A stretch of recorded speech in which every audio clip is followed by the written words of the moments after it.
Hi everyone, అందరికీ నమస్కారం. Welcome to our YouTube channel retail investor YouTube Telugu channel. Stock మార్కెట్‌లో పరుగులన్నీ కూడా అయిపోయాయి అనిపిస్తుంది. స్టాక్ మార్కెట్‌లో పెరుగుదలకి ముగింపు పడింది అని అనిపిస్తుంది. రియల్‌గా చూస్తే నిన్న మార్కెట్లు పడ్డాయి. ఈరోజు కూడా మార్కెట్లు చానా బాగా పడ్డాయి. రేపు మార్కెట్‌లో ఇంకా భారీ పతనం ఉండొచ్చు అని అనుకుంటున్నారు. మార్కెట్స్ ఎందుకు పడుతున్నాయి అసలు? మార్కెట్స్ పడడానికి కారణం ఏంటి? మార్కెట్స్ బాగా పెరిగాయి కాబట్టి మార్కెట్‌లో ప్రాఫిట్ బుకింగ్ అనేది జరుగుతుందా అనుకోవాలా? లేదంటే మార్కెట్ అనేది ఇంకా వీక్ కండిషన్‌లోనే ఉందా అని అనుకోవాలా అనేది మనం కొంచెం అర్థం చేసుకోవాలి. ఎందుకంటే మార్కెట్స్ బాగా పెర్ఫార్మ్ చేశాయి. So happy. బట్ మార్కెట్స్ వీక్‌గా ఉంటున్నాయి అంటే మార్కెట్‌లో చాలా మందికి భయం అనేది కలుగుతుంది. మార్కెట్‌లో కన్‌ఫ్యూజన్ అనేది పెరుగుతుంది. ఎందుకంటే మార్కెట్‌లో ఒక ప్రాఫిటబుల్ డైరెక్షన్‌ని గుర్తించడం కొంచెం కష్టంగా ఉంటుంది. ఎందుకంటే మార్కెట్స్ ఒక ఫ్లోని మెయింటైన్ చేయడం అనేది జరిగితే ఓకే. బట్ ఆ ఫ్లో అనేది చాలా త్వరగా మారితే మాత్రం మార్కెట్‌లో ఒక కన్‌ఫ్యూజన్ ఏర్పడుతుంది. ఇప్పుడు మార్కెట్‌లో అదే జరుగుతుంది. మార్కెట్స్ అనేటివి 2 డేస్ ఫాల్ అవ్వడం ద్వారా మార్కెట్‌లో మనకి ఒక రివర్సల్ ప్యాటర్న్ అనేది కనబడుతుంది. మార్కెట్‌లో రివర్సల్ ప్యాటర్న్ అయితే ఉంది. మీరు 100% చూడొచ్చు. చార్ట్ చూసినట్టయితే ఒకసారి మనం చార్ట్‌ని గమనించి మాట్లాడదాము. చార్ట్ చూసినట్టయితే మనం చూస్తే చార్ట్ చూస్తూ మాట్లాడినట్టయితే చార్ట్ అనేది క్లియర్‌గా డబుల్ బాటమ్ మీద మంచి రివర్సల్ ప్యాటర్న్ చూస్తుంది. మీరు చూడొచ్చు ఈవినింగ్ స్టార్ ఫార్మేషన్ క్లియర్‌గా పర్ఫెక్ట్ ఈవినింగ్ స్టార్ ఫార్మేషన్ అనేది ఏర్పడింది. సో, ఈవినింగ్ స్టార్ ఫార్మేషన్ ఏర్పడింది కాబట్టి మార్కెట్‌లో చాలా మంది టెక్నికల్‌గా ఈ ఫార్మేషన్‌ని మాత్రం రివర్సల్ ప్యాటర్న్ అని అంటాం. సో, రివర్సల్ ప్యాటర్న్ అనేది ఏర్పడింది కాబట్టి మార్కెట్ ఇంకా బాగా పడుతుందా అనేది మార్కెట్‌లో ఇప్పుడు ఉన్న అందరి క్వెషన్ టువర్డ్స్ 23,350 వరకి. గ్యాప్ ఫిల్లింగ్ అక్కడి వరకు ఉంది. సో, గ్యాప్ ఫిల్లింగ్ అనేది మార్కెట్‌లో జరగొచ్చు. మార్కెట్ అనేది 23,350 వరకి ఆర్ 300 వరకి పడొచ్చు అని మార్కెట్‌లో ఇప్పుడు అందరూ అనుకుంటున్నారు. సో, ఈ లెవెల్ అనేది పాసిబుల్ అవుతదా?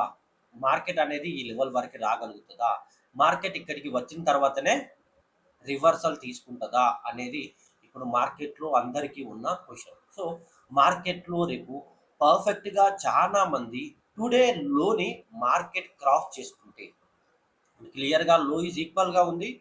క్యాండిల్ క్లోజింగ్ అండ్ లో. సో, లో అనేది క్రాస్ అయితే మాత్రం 100% మార్కెట్‌లో రేపు టువర్డ్స్ 23,350 వరకి మార్కెట్‌లో ఫాలింగ్ అయితే ఎక్స్‌పెక్ట్ చేయొచ్చు అని స్ట్రాంగ్‌గా బిలీవ్ చేస్తున్నారు. మార్కెట్‌లో చాలా మంది అనుకుంటున్నారు. నేను కూడా పర్ఫెక్ట్‌గా ఎస్పెషల్లీ అందరూ అనుకోవడం అంటే మార్కెట్‌లో అందరి ఉద్దేశ్యం అలానే ఉంది అని. సో, నా ఉద్దేశ్యం కూడా సేమ్ అలానే ఉంది.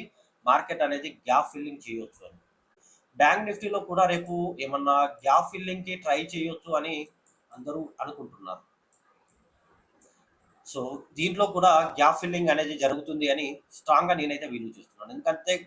ఎందుకు అంటే గ్యాప్ ఫిల్లింగ్‌కి మార్కెట్ అనేది ట్రై చేయొచ్చు. ఇఫ్ పుల్ బ్యాక్ అనేది మార్కెట్‌లో గ్యాప్ ఫిల్లింగ్ అనేది చేసి పుల్ బ్యాక్‌తోనే స్ట్రాంగ్‌గా మార్కెట్ పైకెళ్ళొచ్చు అని నేను స్ట్రాంగ్‌గా బిలీవ్ చేస్తున్నాను. మార్కెట్ కండిషన్స్ చూస్తే మాత్రం అలానే ఉన్నాయి. సో, మార్కెట్ అనేది క్లియర్‌గా పుల్ బ్యాక్‌కి ట్రై చేస్తుంది అని బ్యాంక్ నిఫ్టీ నుంచి నేను స్ట్రాంగ్‌గా బిలీవ్ చేస్తున్నాను. అండ్ అలానే నిఫ్టీలో గ్యాప్ ఫిల్లింగ్ అనేది జరుగుతుంది అని స్ట్రాంగ్‌గా బిలీవ్ చేస్తున్నాను.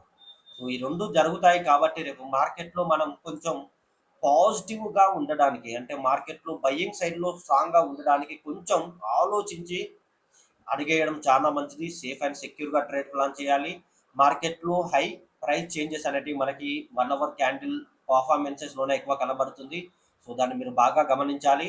అండ్ రియల్ టైమ్‌లో మీకు ఎటువంటి ఇబ్బంది ఉన్నా కూడా మన లైవ్‌ని మాత్రం మిస్ చేయకండి. నిఫ్టీ బ్యాంక్ నిఫ్టీ లైవ్ అనేది మనం రెగ్యులర్‌గా కండక్ట్ చేస్తున్నాము. సో, ఆ లైవ్‌లో పార్టిసిపేట్ చేయండి. బెస్ట్ ప్రాఫిట్స్‌ని పొందండి. అండ్ ఆ తర్వాత మనం స్టాక్ అనాలిసిస్‌కొస్తే స్టాక్స్ పర్ఫార్మెన్స్‌లో నిన్న మనం 4 స్టాక్స్‌ని రికమెండ్ చేశాము. Trent, Britannia, Havells and Voltas. 4 స్టాక్స్‌ని మనం అనాలిసిస్ చేశాము. అందులో ఈరోజు 2 స్టాక్స్ మీదనే నేను రికమెండేషన్ ఇచ్చాను. హావెల్స్ అండ్ ఆ తర్వాత వోల్టాస్. బట్ ట్రెంట్ గురించి కూడా నేను మాట్లాడాను. బట్ కాకపోతే ట్రెంట్‌లో నేను ట్రేడ్ చేయలేదు. But Trent is looking good. మంచి పర్ఫార్మెన్స్ ఇచ్చింది టుడే. హై బ్రేక్అవుట్ జరిగిన తర్వాత మేజర్‌గా చాలా మంది ఏంటి అంటే మార్కెట్‌లో మీరు చెప్పిన కాల్స్ తర్వాత మార్కెట్ అనేది రెసిస్టెన్స్ నుంచి కొంచెం కిందకొచ్చి తర్వాత పైకొస్తుంది అని అంటున్నారు. లేదంటే ఫస్ట్ క్యాండిల్ రెడ్‌గా కనబడుతుంది అని అంటున్నారు. సో, మీరు హై బ్రేక్‌ఔట్స్‌కి ఇంపార్టెన్స్ ఇవ్వండి. నేను చెప్తున్నా ఏ స్టాక్‌లో అయినా కూడా బయింగ్ డైరెక్షన్‌కి చెప్తే మీరు క్లియర్‌గా హై బ్రేక్‌ఔట్స్‌కి ఇంపార్టెన్స్ ఇచ్చి ఇంపార్టెన్స్ ఇచ్చి ట్రేడ్ చేయండి. హై బ్రేక్‌ఔట్స్‌కి ఇంపార్టెన్స్ ఇచ్చి ట్రేడ్ చేయండి. ట్రెండ్ బాగా బెటర్‌గా పెర్ఫార్మ్ చేసింది. బ్రిటానియా వి హావ్ ఆపర్చునిటీ క్లియర్‌గా చూడొచ్చు. ఇది కూడా సేమ్ అది. ఇదే మాట్లాడారు నాతోని క్లియర్‌గా మార్కెట్ రెడ్ క్యాండిల్ ఏర్పడి ఆ తర్వాత పెరిగింది అని మాట్లాడుతున్నారు. సో, క్లియర్‌గా ఏందంటే మార్కెట్ రెడ్ క్యాండిల్ ఏర్పడితే మీరు క్లియర్‌గా ఏంటి అంటే వెయిట్ చేయండి. అండ్ రెడ్ క్యాండిల్ పెద్దగా ఏర్పడితే ఆ క్యాండిల్ యొక్క హాఫ్ ఫిల్లింగ్ అనేది జరిగితే దెన్ మార్కెట్ మళ్ళీ రికవరీ కావచ్చు టువర్డ్స్ హై వరకి. సో, హాఫ్ ఫిల్లింగ్ వరకి మీరు వెయిట్ చేసి ఆ తర్వాత ట్రేడ్ చేయడానికి ట్రై చేయండి. It is very good. మీరు క్లియర్‌గా హాఫ్ ఫిల్లింగ్ జరిగిన తర్వాత కూడా మార్కెట్ నెగెటివ్ వెళ్తుంది అంటే ఎగ్జిట్ కావచ్చు. అది కంటిన్యూ అవుతుంది అంటే పైకెళ్ళొచ్చు. ఒకసారి మనం దాని గురించి తర్వాత ఎప్పుడన్నా మనం మాట్లాడదాం. అండ్ ఆ తర్వాత హ్యావెల్స్ ఈస్ లుకింగ్ గుడ్. నేను క్లియర్‌గా గ్రీన్ క్యాండిల్ ఏర్పడగానే చెప్పాను కాల్ మంచి పర్ఫార్మెన్స్ ఇచ్చింది. నేను కూడా 10 పాయింట్స్ ప్రాఫిట్స్ అనేది తీసుకున్నాను 1500 సీఈలో. అండ్ ఆ తర్వాత హ్యావెల్స్ ఈస్ నాట్ పర్ఫార్మ్. నేను చాలా ట్రై చేశాను. బట్ ఒక ఎంట్రీ లెవెల్ ఇచ్చాను. ఆ ఎంట్రీ లెవెల్‌కి మార్కెట్ అయితే రీచ్ కాలేదు పర్ఫెక్ట్‌గా. పిఈ డైరెక్షన్‌లో. నేను ఒక ఎంట్రీ ఇచ్చాను 1400ది 1400 PE. But it's not worked. అక్కడికి రాలేదు. సో, మనం ఒకసారి క్లియర్‌గా మార్కెట్‌లో వోల్టాస్‌ని అండ్ అలానే బ్రిటానియాని ఇంకా రేపు వాచ్ చేయాలి అనుకుంటున్నాను. వాచ్ లిస్ట్‌లో అయితే ఆ స్టాక్స్‌ని తీసేయొద్దు అనుకుంటున్నాను. ఎందుకంటే కీ లెవెల్స్ మీద ఉన్నాయి. సో, మార్కెట్‌లో కొంచెం పర్ఫార్మెన్స్ అనేటివి స్ట్రాంగ్‌గా చూపించొచ్చు అనుకుంటున్నాను.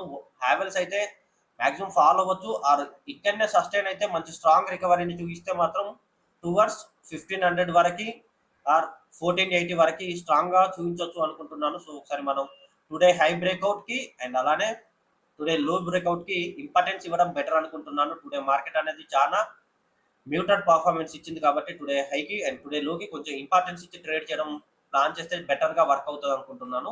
సో, అందుకే హావెల్స్‌ని అలానే చూడాలి అనుకుంటున్నాను.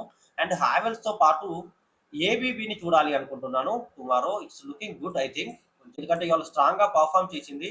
సో, మనం ఏందంటే టుడే హైని మార్కెట్ క్రాస్ చేసుకుంటేనే కొంచెం స్ట్రాంగ్ పెర్ఫార్మెన్స్ చూడాలి అనుకుంటున్నాను. ఐ థింక్ కొంచెం ఏబీబీ మంచి స్ట్రాంగ్ పెర్ఫార్మెన్స్ ఇస్తది.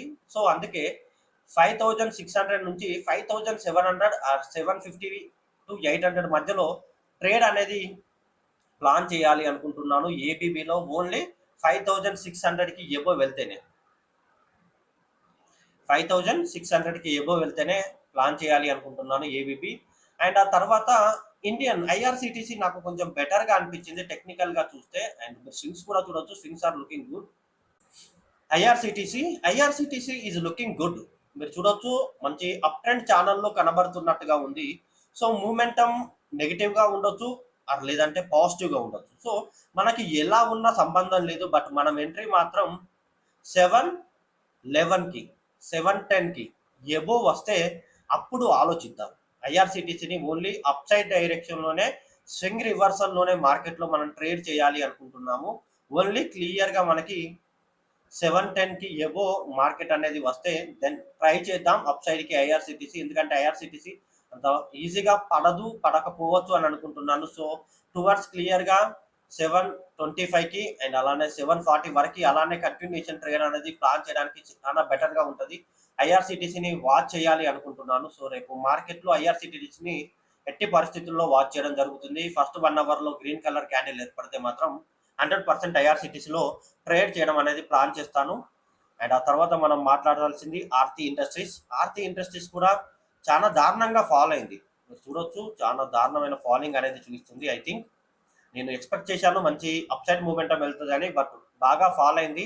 ఐ హోప్ ఇంకా బాగా ఫాల్ కాకపోవచ్చు అని అనుకుంటున్నాను. సో, ఒకవేళ మార్కెట్ రికవరీ అనేది రేపు ఎక్స్‌పైరీ కాబట్టి ఐఆర్‌సీటీసీనైనా ఆర్ వోల్టాస్‌నైనా ఆర్ ఆర్తి ఇండస్ట్రీస్‌నైనా మామూలుగా నేను డౌన్ సైడ్ డైరెక్షన్ కాకుండా రివర్సల్‌లో ఎందుకు చూస్తున్నాను అంటే మేజర్‌గా రేపు ఒకవేళ Nifty expiry day. So, high volatility performance అనేది మార్కెట్‌లో ఉంటే చాలా బాగా పెరుగుతుంది. సో, అప్పుడేమవుతది మార్కెట్ అనేది టువర్డ్స్ 23,800 వరకి 700 వరకి రికవరీ కాగలుగుతుంది. సో, అలాంటి టైంలో ఈ స్టాక్స్ కొంచెం చాలా స్ట్రాంగ్‌గా పెర్ఫార్మ్ చేయొచ్చు అన్న ఒకే ఒక ఇంటెన్షన్‌తోని స్ట్రాంగ్‌గా వీటినైతే పిక్ చేసుకోవాలి అనుకుంటున్నాను. ఎందుకంటే సపోర్ట్ దగ్గర ఉన్నాయి అండ్ స్ట్రాంగ్‌గా ఉన్న స్టాక్స్ ఇవి. మార్కెట్‌లో అంత పడడానికైతే వీక్‌నెస్‌ని కలిగి ఉన్న స్టాక్స్ కావు. సో, అందువల్ల కొంచెం వీటిని కాన్సంట్రేషన్ చేయాలి అనుకుంటున్నాను ఆర్తి. అండ్ ఆ తర్వాత హెచ్‌సీఎల్ టెక్. హెచ్‌సీఎల్ టెక్‌ని కూడా కొంచెం ఐటీ సెక్టార్ రిలేటెడ్‌గా రికవరీ మూవ్‌మెంటమ్ అనేది మార్కెట్ స్ట్రాంగ్‌గా చూయిస్తే ఐటీ ఇండెక్స్ కూడా స్ట్రాంగ్‌గా చూయిస్తుంది. ఐటీ ఇండెక్స్‌లో మనకి హెచ్‌సీఎల్ టెక్ కూడా చాలా స్ట్రాంగ్ హై వోల్టాలిటీని చూపించగలిగే స్టాక్. సో, అందువల్ల హెచ్‌సీఎల్ టెక్‌ని కూడా స్ట్రాంగ్‌గా చూడాలి అనుకుంటున్నాను. క్లియర్‌గా ఈరోజు పర్ఫార్మెన్స్ అంతా కూడా మ్యూటెడ్‌గా ఉంది. చానా మ్యూటెడ్ పర్ఫార్మెన్స్‌ని చూయించింది. మీరు చూడొచ్చు. చానా అంటే చానా మ్యూటెడ్ పర్ఫార్మెన్స్ నిన్న, ఇవాళ చూడొచ్చు. 25థ్ అండ్ 26 2 డేస్ మ్యూటెడ్ పర్ఫార్మెన్స్ ఇచ్చింది కాబట్టి ఐ థింక్ హై బ్రేక్‌ఔట్స్ ఆర్ లో బ్రేక్‌ఔట్స్ వెరీ స్ట్రాంగ్‌గా ఉంటాయని బిలీవ్ చేస్తున్నాను. సో, అందువల్ల హెచ్‌సీఎల్ టెక్‌ని కూడా కొంచెం కాన్సంట్రేషన్ చేసి చూడాలి అనుకుంటున్నాను. టుమారో ఈ స్టాక్స్‌లో నేను పర్ఫెక్ట్‌గా మీకు ఎటువంటి ఎంట్రీ ఉన్నా కూడా టెలిగ్రామ్ గ్రూప్‌లో ఫార్వర్డ్ చేస్తాను. సో, మీరు దాన్ని యూజ్ చేసుకోండి.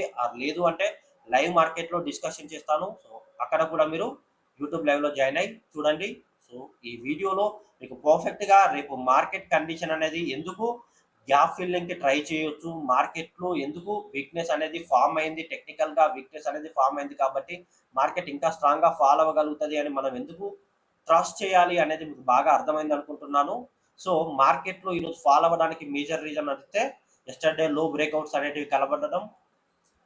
మార్కెట్‌లో ఈరోజు మార్కెట్స్ బాగా పడడానికి మేజర్ రీజన్ అయితే మాత్రం యెస్టర్‌డే లో బ్రేక్‌ఔట్స్ అనేటివి కనబడడం అండ్ అలానే ఈరోజు మార్కెట్స్ అనేటివి యెస్టర్‌డే హైని రీచ్ కాకపోవడం. ఈ 2 కారణాల ద్వారా మార్కెట్ అనేది చాలా దారుణంగా పడ్డాయి. Technical fall. There is no negative and క్లియర్‌గా రేపు మార్కెట్ ఫ్లో అనేది టువర్డ్స్ గ్యాప్ ఫిల్లింగ్‌కి ఉంటది అనుకుంటున్నాను. సో, అది కూడా రేపు మనం మార్కెట్‌లో చాలా జాగ్రత్తగా లైవ్ మార్కెట్‌లో మేనేజ్ చేద్దాం. మీరు కూడా ఓన్‌గా మేనేజ్ చేయాలి అనుకుంటే పర్ఫెక్ట్‌గా గ్యాప్ ఫిల్లింగ్‌ని మర్చిపోకుండా దాన్ని కూడా పర్ఫెక్ట్‌గా మీ వ్యూలో ఉంచుకొని ట్రేడ్ ప్లాన్ అనేది చేయాలని మనస్ఫూర్తిగా కోరుకుంటున్నాను. ఈ వీడియో నచ్చితే లైక్ చేయండి, కామెంట్ చేయండి, సబ్స్క్రైబ్ చేయండి. మన యూట్యూబ్ ఛానల్‌ని ఫాలో అవ్వడం మాత్రం మర్చిపోకండి.